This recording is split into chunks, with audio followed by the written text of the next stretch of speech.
Hello students, this is Komal, your SST educator. Welcome back to your favorite channel Magnet Brains. Magnet Brains provide करता है आपको high quality education, वो भी बिल्कुल free, kindergarten से लेके क्लास 12 तक की। सीबीएसई बोर्ड के कोर्सेज तो आपको अवेलेबल हैं ही, बट साथ में अदर स्टेट बोर्ड के कोर्सेज इन हिंदी मीडियम वो भी आपको अवेलेबल हैं, जैसे कि UP board, Bihar board, MP board, Rajasthan board और दिल्ली बोर्ड। प्रॉपर सिस्टमैटिक और ऑर्गेनाइज वे में, तो कोई दिक्कत नहीं होने वाली है। प्रैक्टिस सेट्स के क्वेश्चंस भी अवेलेबल हैं, तो खूब प्रैक्टिस कीजिएगा। ई बुक्स और ई नोट्स की लिंक भी डिस्क्रिप्शन बॉक्स में अवेलेबल है, तो भटकने की कोई ज़रूरत है ही नहीं। सो लास्ट क्लास में हमने क्या पढ़ा था भाई, याद तो हो गए। सॉल्यूशंस जो किए थे, कौन से सॉल्यूशन? एनसीईआरटी के सॉल्यूशंस, जो आपके बुक्स के सॉल्यूशन, जो आपके बुक के सॉल्यूशंस है वो हमने किए थे। कि क्या क्या क्वेश्चंस थे, एक दो उसमें जो है आपके टिक वाले भी थे, जैसे एमसीक्यूज टाइप। बट प्रैक्टिस के लिए और अच्छी प्रैक्टिस के लिए क्या बेस्ट रहता है? एमसीक्यूज। बेस्ट तो सब कुछ रहता है, बट अगर आप चाहते हैं कि लाइक आपको वन लाइनर कुछ भी डेट्स या कोई पर्टिकुलर इवेंट या पर्टिकुलर नेम कुछ भी आपको ऐसा याद करना हो, तो मल्टीपल चॉइस क्वेश्चंस तो बेस्ट ऑप्शन है। बाकी इंपॉर्टेंट क्वेश्चंस भी कराएंगे जो लगते हैं इंपॉर्टेंट हो सकते हैं, बट आज मैं आपको कराऊंगी एमसीक्यूज। तो चलिए देखते हैं फर्स्ट क्वेश्चन क्या है। थोड़ा सा वेट करूंगी आपके साथ, जब मैं क्वेश्चन शेयर करूंगी आपको बताऊंगी, तो थोड़ा सा वेट करूंगी, देखते हैं। फिर आप लोग, मुझे पता चलना चाहिए ना कि आप लोगों को कितना आया जो मैंने पढ़ाया। तो पहला क्वेश्चन है, व्हाट मेक्स एन ऑब्जेक्ट और सब्सटेंस अ रिसोर्स। भाई सबसे स्टार्टिंग का जो हमने पढ़ा था, स्टार्टिंग में इंट्रो अगर याद हो, मोना राजू वाला, अम्मा वाला, तो थोड़ा सा टाइम देती हूँ, याद करिए क्या हो सकता है इसका आंसर। स्किल हो सकता है, यूटिलिटी हो सकता है, पोटेंशियल हो सकता है, इकोनॉमी हो सकता है। बताइए क्या हो सकता है। क्वेश्चन क्या है, व्हाट मेक्स एन ऑब्जेक्ट और सब्सटेंस अ रिसोर्स। क्या ऐसी चीज़ होती है जो कोई भी ऑब्जेक्ट या सब्सटेंस को किस में कन्वर्ट करती है? रिसोर्स में कन्वर्ट करती है, मतलब आपके संसाधन, मतलब जिसको आप यूज़ कर सकें उसमें कन्वर्ट कर सकती है किसी भी ऑब्जेक्ट को। जैसे ऑब्जेक्ट है मेरे लिए भाई, अब इसकी ऐसी क्या चीज़ है जो इसे मेरे लिए रिसोर्स में कन्वर्ट कर दे? तो जो इसका आंसर होगा वो यूटिलिटी होगा। यूटिलिटी मतलब इसका उपयोग, जिसे हम यूज़ कर पाएँ। इसीलिए ये पेन जो एक ऑब्जेक्ट है, जो अभी इसको पेन नहीं मानते, ऑब्जेक्ट है, बट इसमें थोड़ी बहुत क्रिएटिविटी हो गई कि ऐसा हो गया कि इसको यूज़ करके कोमल मैम हाईलाइट करके बच्चों को पढ़ा सकती है, अंडरलाइन कर सकती है और आप लोग समझ सकते हैं। तो ये क्या हो गया, ये मेरे लिए रिसोर्स हो गया। इवन आप ले भी, क्योंकि आपको भी इजी देख पा रहे हैं ना कि क्या मैम किस चीज़ पे अंडरलाइन कर रही है, किस वर्ड पे अंडरलाइन कर रही है, तो भाई उस पर ज़्यादा एम्फेसिस, उस पर ज़्यादा ध्यान देना है। ठीक है, तो इसका आंसर होगा यूटिलिटी। चलिए नेक्स्ट देखते हैं। The exclusive right over any idea और इन्वेंशन इज कॉल्ड। भाई किसी भी चीज़ पर एक्सक्लूसिव राइट पड़ जाना, या किसी भी आइडिया या इन्वेंशन पर कोई भी राइट, कोई भी चीज़ है, जैसे कोई भी टैलेंट है, कोई भी आप, जैसे फॉर एग्जांपल हम खाने पीने की चीज़ लेते हैं, आप कुछ चिप्स वगैरह बना रहे हैं, आपकी मम्मी है ना, आपकी मम्मी चिप्स बना रही है, आप देख रहे हैं अलग अलग कंपनीज़ है, बट आप चाह रहे हैं उस पर राइट हुआ, वो चिप्स बहुत फेमस हो रहे हैं, सोसाइटीज़ में सबको पसंद आ रहे हैं, फिर आपने मार्केट में चाहा कि मार्केट में उतार दिया जाए। ठीक है, तो काफ़ी बिक्री हो रही है इसकी, काफ़ी सेलिंग चल रही है, तो बट उस पर अपना पूरा राइट, अपना पूरा अधिकार जमाने के लिए क्या चीज़ हो सकती है? इन्वेंशन हो सकता है। इन्वेंशन मतलब तो कुछ भी इन्वेंट करना, डिस्कवरी टाइप की। ठीक है, टेक्नोलॉजी हो जाती है, तो वो तो तकनीक हो जाती है जो आप यूज़ करते हैं। पेटेंट हो जाता है, एक स्टॉक ऑफ रिसोर्स हो जाता है। भाई रिसोर्स का स्टॉक का क्या करेंगे, वो होता है, उसका जो आंसर है वो है पेटेंट। पेटेंट मतलब जैसे फॉर एग्जांपल मैंने अभी चिप्स का लिया, आप चॉकलेट्स बना रहे हैं घर में, ठीक है, आप फॉर एग्जांपल हम चिंटी किसी का भी एग्जांपल ले लेते हैं। चिंटी को चॉकलेट बनाना बहुत पसंद है, वो मतलब बहुत टैलेंटेड है, चॉकलेट्स बना रही है। भाई चॉकलेट्स जब उसने खिलाई तो लोगों को पसंद भी आ रही है, मार्केट में ऑलरेडी चॉकलेट्स हैं अलग अलग ब्रांड्स की, बट वो चाह रही है कि और लोग, जैसे होता है ना कि खरीदना चाह रहे हैं, लोगों को बहुत पसंद आ रहा है, अब वो चाह रही है चॉकलेट पे, जैसे या दूसरा चाह रहा है उसे परचेज़ करना। फॉर एग्जांपल दूसरे का एग्जांपल ले लीजिए, अब दूसरा इंसान चाह रहा है कि भाई चिंटी तुम्हारी चॉकलेट्स मुझे बहुत पसंद आई, मैं इसे खरीदना चाह रहा हूँ, मैं अपना राइट, अपना अधिकार अब इस चॉकलेट पे चाह रहा हूँ, मैं अपने, और बाकी मैं तुम्हें पेमेंट इसकी करूँगा ताकि ये अब मेरे अंडर आ जाए, ये मेरी, मतलब ये मैं अपने ब्रांड से, अपने नेम से बेचूंगा, ये मेरी हो जाए। तो वो जो अधिकार जमा रहा है, जो उस पर हक जमा रहा है, वो क्या हो जाएगा? पेटेंट हो जाएगा। तो क्वेश्चन क्या है? एक्सक्लूसिव राइट मिल जाए, मतलब उस चीज़ पे कोई भी, कि भाई अब ये मेरा अधिकार है, ये मेरी चीज़ है, तो उसको क्या बोलते हैं? पेटेंट बोलते हैं। ठीक है, चलिए नेक्स्ट चलते हैं। Which is not the principle of sustainable development. भाई मैंने आपको सस्टेनेबल डेवलपमेंट बहुत अच्छे से पढ़ाया है। क्या होता है? बैलेंस करके चलना। वो मम्मी वाला एग्जाम्पल भी दिया था मैंने आपको कि भाई मम्मी आपका वर्क लाइफ भी बैलेंस करती है और घर की लाइफ भी बैलेंस करती है, तो बैलेंस करके चलना, तो वो वाला बैलेंस बेसिकली। बट इसका बैलेंस सस्टेनेबल डेवलपमेंट में मैंने कुछ बताया था, बैलेंस का जो है रिलेशन था। तो पहले देखते हैं कि इनमें से प्रिंसिपल्स थे हमने पढ़े थे, बट इनमें से कौन सी चारों में से कोई एक ऐसा है जो इसका प्रिंसिपल नहीं है। किसका प्रिंसिपल नहीं है? सस्टेनेबल डेवलपमेंट का। किसका प्रिंसिपल नहीं भाई? सस्टेनेबल डेवलपमेंट का। चलो मैं सस्टेनेबल डेवलपमेंट आपको एक्सप्लेन कर देती हूँ तो आपको याद आ जाएगा। सस्टेनेबल डेवलपमेंट वो डेवलपमेंट होता है भाई कि किसी आप रिसोर्स को यूज़ कर रहे हो, इट्स ओके, गुड, नीड है, करना ही चाहिए भाई। रिसोर्स को यूज़ करेंगे तभी हमारी जीविका चलेगी, ठीक है। आपने रिसोर्स को यूज़ किया, बट ऐसा बैलेंस करते हुए आपने उस रिसोर्स को यूज़ किया कि वो फ्यूचर के लिए भी बच रही है, आने वाली आपकी जनरेशन के लिए बचाना है कि नहीं बचाना है, तो उनके लिए भी बच रही है। तो ऐसा सोचते हुए हम प्रॉपर बैलेंसिंग करते हुए चल रहे हैं, तो वो होती है आपकी सस्टेनेबल डेवलपमेंट। अब देखते हैं प्रिंसिपल्स में से कौन सा नहीं है। Respect and care for all forms of life, ये तो अच्छी चीज़ है भाई, हम रिस्पेक्ट कर रहे हैं। मैंने बताया था ना, जानवर हो गए, बर्ड्स हो गए, या आपकी नेचुरल चीज़ें हो गई, पानी हो गई, पेड़, हवा, उनकी भी केयर करनी भाई। हर वो भी, उनकी भी ज़िंदगी है, उनकी भी केयर करते हुए चलना है, तो बैलेंस करना है, वो रिसोर्सेज का पार्ट है, वो रिसोर्सेज है इवन, तो ये तो अच्छी चीज़ है, ये तो करना ही चाहिए। Improve the quality of human life, भाई क्वालिटी भी इम्प्रूव करनी है ह्यूमन लाइफ की, मैंने ये भी बताया था आपको प्रिंसिपल्स में।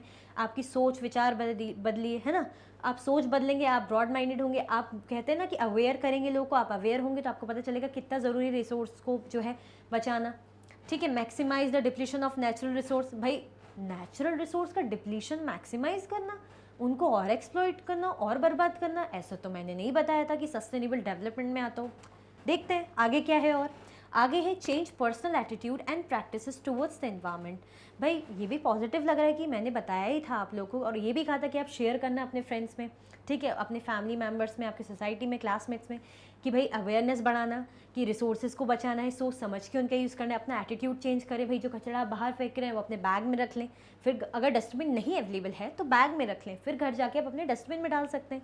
तो ये तीनों तो अच्छी चीज़ है, इसमें एक क्या बुरी चीज़ लग रही, गलत चीज़ लग रही? गलत चीज़ लग रही है ये कि डिप्लीशन क्यों, मैम ने तो नहीं सिखाया था डिप्लीशन करना, कि भाई डिप्लीशन करो वो भी मैक्सिमाइज बढ़ा दो, तो नहीं, ये जो है प्रिंसिपल नहीं है सस्टेनेबल डेवलपमेंट का।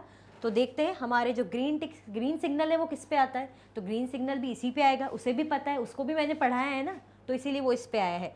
चलिए आगे बढ़ते हैं। The value associated with resources are, हमने पढ़ी थी जो रिसोर्सेज की यूटिलिटी, जो भी किसी ऑब्जेक्ट की यूटिलिटी होती है वो उसकी वैल्यू बताती, वर्थ मतलब वो कितनी वैल्यूएबल है। तो हमने क्या देखा था, इकोनॉमिक वैल्यू होगी या एस्थेटिक वैल्यू होगी, लीगल वैल्यू होगी, एथनिकल वैल्यू होगी। इकोनॉमिक मतलब मॉनेटरी टर्म्स का तो मैंने बताया था, नॉन इकोनॉमिक भी बताया था, बट क्या मैंने एस्थेटिक वैल्यू बताई थी या लीगल वैल्यू कुछ बताई थी कि भाई लीगली या एस्थेटिकली कुछ होना चाहिए? एस्थेटिक मतलब कुछ खूबसूरत, बहुत प्यारा, बहुत ही ज़्यादा, मतलब बहुत ही ज़्यादा सुंदर और प्यारा सा। लीगल बताई थी भाई, कुछ लीगल या लॉ से रिलेटेड कुछ मैंने बताया था भाई? नहीं। या मैंने एथिकल कुछ बताई थी? नहीं। एथिक्स से रिलेटेड भी मैंने कुछ नहीं बताई थी, कुछ एथिक्स फॉलो करने। मैंने बताई थी इकोनॉमिक वैल्यू, मतलब मॉनेटरी टर्म्स में भी रहती है वैल्यू, जैसे मेटल्स का एग्जाम्पल लिया था हमने, नॉन इकोनॉमिक जैसे लैंडस्केप का एग्जाम्पल लिया था, तो इसका आंसर होगा इकोनॉमिक वैल्यू, ठीक है। चलिए आगे बढ़ते हैं। Resources are distributed unequally over the earth because of, भाई जो रिसोर्सेज है अनइक्वली डिस्ट्रीब्यूटेड है ओवर द अर्थ, हमारे जो पृथ्वी है उस पे जो रिसोर्सेज है वो अनइक्वली डिस्ट्रीब्यूटेड है। मैंने पढ़ाया था क्यों है, तो देखते हैं आप बता पाते हैं या नहीं। द डिफरेंट नेचुरल कंडीशंस, भाई क्या डिफरेंट नेचुरल कंडीशंस है, ये सही लग रहा है? देखते हैं आगे बढ़ते हैं। लेवल ऑफ डेवलपमेंट मतलब उनका जो विकास का जो लेवल है वो अलग अलग है, इससे डिफर करता है क्या? या टेक्नोलॉजिकल लेवल, भाई टेक्नोलॉजी के कारण भाई रिसोर्सेज अलग अलग, बटी कोई टेक्नोलॉजी के थ्रू थोड़ी रिसोर्सेज आ रही, वो तो नेचर से मिली हुई है, हमने बनाई है। बेसिकली हम नेचर की बात करें, नेचुरल रिसोर्सेज की बात करें, तो क्या टेक्नोलॉजी से उसका क्या मतलब रिलेशन अभी कि भाई इसलिए डिस्ट्रीब्यूटेड है, कुछ टेक्नोलॉजी कर ली तो यहाँ पे ये रिसोर्स हो गई, या वहाँ पे पानी ज़्यादा हो गया, यहाँ पे पेड़ ज़्यादा हो गए, ऐसा तो कुछ भी नहीं है। ऑल ऑफ दीज तो हो ही नहीं सकता, अब इनमें से एक है। तो इनमें से क्या है जो मैंने बताया था, द डिफरेंट नेचुरल कंडीशंस, भाई फिजिकल कंडीशन, नेचुरल कंडीशंस जो मैंने बताई थी, टेरेन हो गया है ना, हाई जो एल्टीट्यूड की चीज़ें हो गई, या क्लाइमेट कैसे डिफर करता है, तो वो वाली चीज़ें, ठीक है। तो the different natural conditions, green sign भी आ गया है भाई। अब बढ़ते हैं आगे। Resources drawn from nature and used without much modification are called, ये तो बहुत ईजी है, ये तो मैं ऐसा लग रहा है मैं बताऊँ ही नहीं है, मैं वेट ही करूँ कि काश आप लोग मुझे बताओ। तो कमेंट्स में आप मुझे ज़रूर बताना भाई क्या हो सकता है जो नेचर से ड्रॉन करी और जिनमें ज़्यादा मॉडिफिकेशन की ज़रूरत ही नहीं है। ये तो बहुत ईजी है। ये क्या कल्चरल रिसोर्सेज होगी या नेचुरल रिसोर्स हो सकती है? ह्यूमन मेड तो नहीं है, ह्यूमन मेड मतलब इंसानों के द्वारा बनाई हुई, तो नेचुरल किस बात की? इस और ऑल ऑफ दीज तो हो ही नहीं सकता। जहाँ ह्यूमन मेड आ गया और बात हम नेचर की कर रहे हैं तो ऑब्वियसली ये होगी नेचुरल रिसोर्सेज। ठीक है, चलिए आगे बढ़ते हैं। Resources created by human beings are called, जो ह्यूमन बींग्स के द्वारा क्रिएट, अभी जस्ट इससे लास्ट क्वेश्चन में हमने पढ़ा था जो नेचर से ड्रॉन हुई हो, जिनमें मॉडिफिकेशंस नहीं कर सकते, बदलाव नहीं कर सकते। अब बात आ गई ह्यूमन बींग्स के द्वारा क्रिएटेड, तो लेट्स सी क्या क्या दिए हुए हैं आंसर्स। नेचुरल रिसोर्स, भाई अब इतना तो आप लोग बताइए दोगे कि लास्ट क्वेश्चन में जस्ट आपने सॉल्व किया है, तो अब तो मुझे पूरी उम्मीद है गलत तो नहीं बताओगे, ये तो नहीं हो सकता। यूज़फुल रिसोर्स, ये क्या होती है यूज़फुल रिसोर्स? ये तो रिसोर्सेज तो यूज़फुल ही होती है, इस टाइप की रिसोर्स कोमल मैम ने पढ़ा ही नहीं है। ठीक है भाई, आगे बढ़ते हैं। इंडस्ट्रियल रिसोर्स, नहीं ऐसे भी कुछ नहीं होती। मैन मेड रिसोर्स, भाई जब इसमें क्लियरली लिखा है कि जो ह्यूमन बींग्स ने बना दी, जहाँ मैन आ गया और मैन ने बनाई है, तो मैन मेड रिसोर्सेज। ठीक है, तो इसका आंसर होगा डी, मैन मेड रिसोर्सेज। चलिए आगे चलते हैं। Using resources carefully and giving them time to get renewed is called, भाई केयरफुली यूज़ करना और उनको किसका टाइम देना, उनको जो है रिन्यू होने का टाइम देना, भाई रिगेन कहने का या कह लीजिए रीजनरेट होने का उनको टाइम देना। बेसिकली किसका, केयरफुली यूज़ करना और जो है उन्हें रिन्यू होने का टाइम देना। एक मिनट, इसमें सर्कल मैं येलो से कर लूँ ताकि आपको और अच्छे से हाईलाइट हो। ठीक है, रिन्यू होने का उन्हें टाइम देना। कौन सी रिसोर्स हो सकती है? रिसोर्स बैलेंसिंग होगा क्या उसे हम क्या कहते थे? कोई भी रिसोर्स को, ठीक है, यूज़ कर रहे हैं आप, बट इतना सहजता से, इतने केयरफुली यूज़ करना कि उसे दोबारा रिगेन होने का टाइम मिले, रिन्यू होने का टाइम मिले। तो कौन सी रिसोर्स थी? रिसोर्स बैलेंसिंग थी क्या, या रिसोर्स कंजर्वेशन था? अब तो याद आ ही गया होगा, मैम ने तो बोल ही दिया सेकंड ऑप्शन का नाम से, तो कुछ याद आ ही गया होगा। और डिप्लीशन का मीनिंग तो मैंने जस्ट अभी थोड़ी देर पहले बताया था। डिवैल्यूएशन तो ऐसा कुछ भी नहीं बताया था। तो इसका आंसर है रिसोर्स कंजर्वेशन। ठीक है, देखिए ग्रीन सिग्नल भी मिल रहा है, बढ़ते हैं आगे। वैल्यू मीन, ये तो बहुत ईजी है। यूटिलिटी, वर्थ, मनी, वेल्थ, क्या बताया था मैंने चैप्टर के अकॉर्डिंग, मैंने क्या बताया था? वैल्यू का मैंने बताया था वर्थ। ठीक है, तो इसका आंसर होगा वर्थ। चलिए आगे चलते हैं।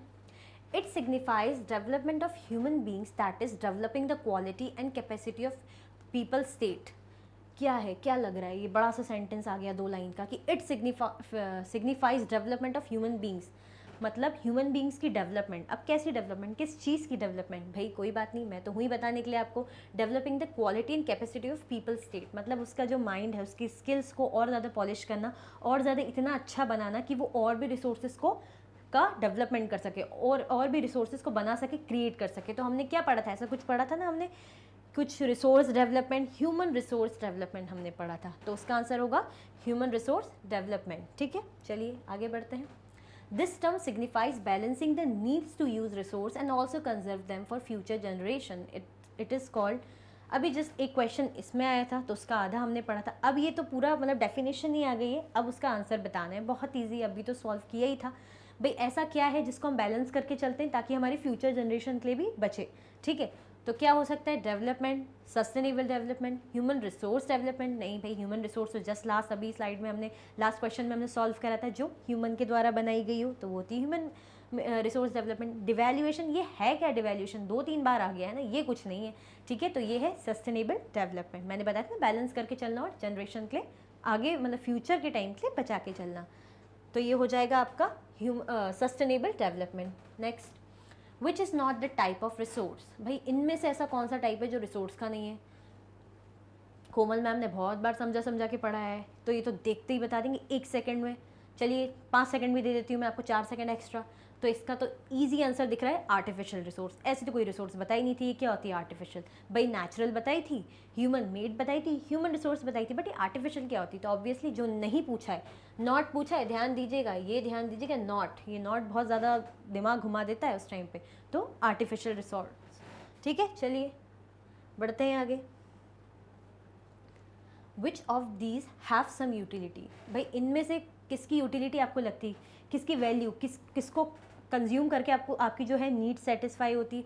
वाटर, मैंने एग्जांपल दिया था, बिल्कुल भाई पानी पी के, वाटर रिसोर्स का पार्ट है, नेचुरल रिसोर्स का पार्ट है। आप पानी पीते हैं, आपकी थर्स्ट, आपकी प्यास बुझती, ये यूटिलिटी आपके लिए वैल्यूएबल है, तो रिसोर्स है। इलेक्ट्रिसिटी ऑब्वियसली भाई ये आपके घर में जैसे टीवी वगैरह चल रही है, अभी फ़ोन या लैपटॉप या आप कह सकते हैं सिस्टम के थ्रू आप मुझसे कनेक्टेड हैं, इलेक्ट्रिसिटी चार्ज वगैरह करके ही मुझसे कनेक्टेड हैं। भाई मैं आपसे कनेक्टेड हूँ तो यहाँ भी इलेक्ट्रिसिटी कंज्यूम हो रही, यूज़ हो रही, भाई इसीलिए कनेक्टेड हूँ। अभी बिजली चली जाएगी तो कैसे कनेक्शन हो पाएगा? नहीं हो पाएगा, तो ये हमारे लिए वैल्यूएबल है, भाई ये हमारे लिए रिसोर्स है। ठीक है, यूटिलिटी है, वेजिटेबल्स की यूटिलिटी है, भाई बोलते हैं ना सब्जियां खाने से ताकत आती है, पालक खाओ, सबसे ज़्यादा तो पालक का ही रहता है, ठीक है, तो भाई सब्जी है ऑब्वियसली, तो क्या है, यूटिलिटी है, बिल्कुल यूटिलिटी है। तो क्या आ जाएगा, ऑल ऑफ दीज, सारी तीनों की यूटिलिटी है ना, तीनों ही हमारे लिए एक रिसोर्स है जिनका जो हमारे लिए वैल्यूबल है, जिनकी हमारे लिए यूटिलिटी है, ठीक है। Technology is an example of, भाई टेक्नोलॉजी, तकनीक किसका एग्जाम्पल है, नेचुरल रिसोर्स का एग्जाम्पल है, ह्यूमन मेड रिसोर्स का एग्जाम्पल है, बोथ ए एंड बी या नन ऑफ दीज। देखिए नेचुरल रिसोर्स टेक्नोलॉजी का एग्जाम्पल है क्या, ह्यूमन मेड रिसोर्स मैंने आपको बताया था। टेक्नोलॉजी क्या चीज़ होती है, ह्यूमन बींग्स करते हैं, क्यों, जब वो अपनी नीड के लिए, जब उन्हें ज़रूरत लगती है तो वो कुछ ना कुछ इन्वेंट करते हैं, डिस्कवरी करते हैं कि किसी चीज़ को बदल के वो अपने यूज़ करने लायक बना पाए तो वो रिसोर्स हो जाए। जैसे नेचुरल चीज़ को, नेचर से मिली हुई चीज़ को अपनी तकनीक, अपना दिमाग, अपनी टेक्नोलॉजीज यूज़ करके यूज़ होने लायक बनाए, वैल्यूएबल बनाए, रिसोर्स की तरह यूज़ करें, तो वो क्या हो जाएगी, ह्यूमन मेड रिसोर्स। तो टेक्नोलॉजी क्या है, ह्यूमन मेड रिसोर्स, इंसानों द्वारा बनाई गई रिसोर्स, ठीक है।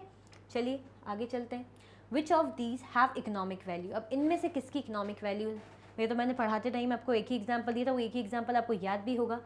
लैंडस्केप हो सकता है क्या, नहीं, ये तो नॉन इकोनॉमिक था भाई, इसलिए हम पे नहीं कर रहे हैं, बट फिर भी हमें हमारी जो नीड सेटिस्फाई कर रहा है, हमें बहुत अच्छा लग रहा है, काम काफ़ी काम सा लग रहा है, बहुत पीस मिल रहा है हमारे माइंड को, तो ये भाई नॉन इकोनॉमिक टर्म्स में रिसोर्स है obviously, but non economical term में है। होम रेमेडीज़, जी नहीं, होम रेमेडीज़ भी नहीं है, नन ऑफ दीज तो है ही नहीं। क्या बचता है फिर, मेटल्स। तो मेटल्स जो है इकोनॉमिक वैल्यू शो करता है, इकोनॉमिक टर्म्स में पैसे देने पड़ते हैं, मॉनिटरी टर्म्स में, तो ये रिसोर्स है बट इसकी इकोनॉमिक वैल्यू है, ठीक है। सो इसी के साथ जो है हमारा MCQs के जो पोर्शन है वो एंड होता है। आपको पता चला कितने इंटरेस्टिंग क्वेश्चंस थे, बड़ा मज़ा आया। आपको तो ऐसे ही याद हो गया होगा, जो थोड़ा बहुत आप भूल भी गए होंगे, भाई सस्टेनेबल डेवलपमेंट क्या होता है, रिसोर्स कंजर्वेशन क्या होता है, यूटिलिटी वैल्यू क्या होती है, तो आपको सब पता चल ही गया होगा। तो इसी के साथ ये वीडियो एंड होती है। अगर आप चाहते हैं और भी वीडियो के लेक्चर्स देखना तो यूट्यूब पे मैग्नेट ब्रेन्स के चैनल पे जाके आप देख सकते हैं, एप्लीकेशन पे देख सकते हैं, वेबसाइट पर देख सकते हैं, बिल्कुल फ्री एक्सेस है। ई नोट्स और ई बुक्स की लिंक आपको डिस्क्रिप्शन बॉक्स में तो दे ही दी जाती है। ये कुछ हाई क्वालिटी के टॉप कोर्सेज हैं, वो भी 100% फ्री, जैसे CBSE board, Delhi board, Bihar board, UP board, MP board, Rajasthan board. वैदिक मैथ्स का भी कोर्स अवेलेबल है, क्रैश कोर्स भी अवेलेबल है, और स्पोकन इंग्लिश का कोर्स भी आपको अवेलेबल है। हिंदी मीडियम जो चैनल है मैग्नेट ब्रेन्स का, आप उसको भी सब्सक्राइब करें, देखें, टीचर्स की बहुत ही नॉलेजेबल वीडियोज़ हैं, आपको बहुत अच्छे लगेंगे। कोर्स से रिलेटेड भी आपको जो है पूरी प्लेलिस्ट आपको मिलेगी अलग अलग सब्जेक्ट्स के टीचर की, तो ज़रूर जाके देखें, विजिट करें, हमें फॉलो ज़रूर करें। जैसे फेसबुक पे आप फॉलो कर सकते हैं, इंस्टाग्राम पे, एक्स पे, टेलीग्राम पे और व्हाट्सएप पे। लाइक ज़रूर करें और ज़्यादा से ज़्यादा शेयर करें, ताकि जो है आपके फ्रेंड्स को पता चल जाए कि प्यारे प्यारे बहुत ही अच्छे अच्छे मिनी से MCQs हो गए, अच्छी प्रैक्टिस करवा दी है मैम ने। और चैनल को सब्सक्राइब करना तो बिल्कुल भी ना भूलें। Thank you so much for watching.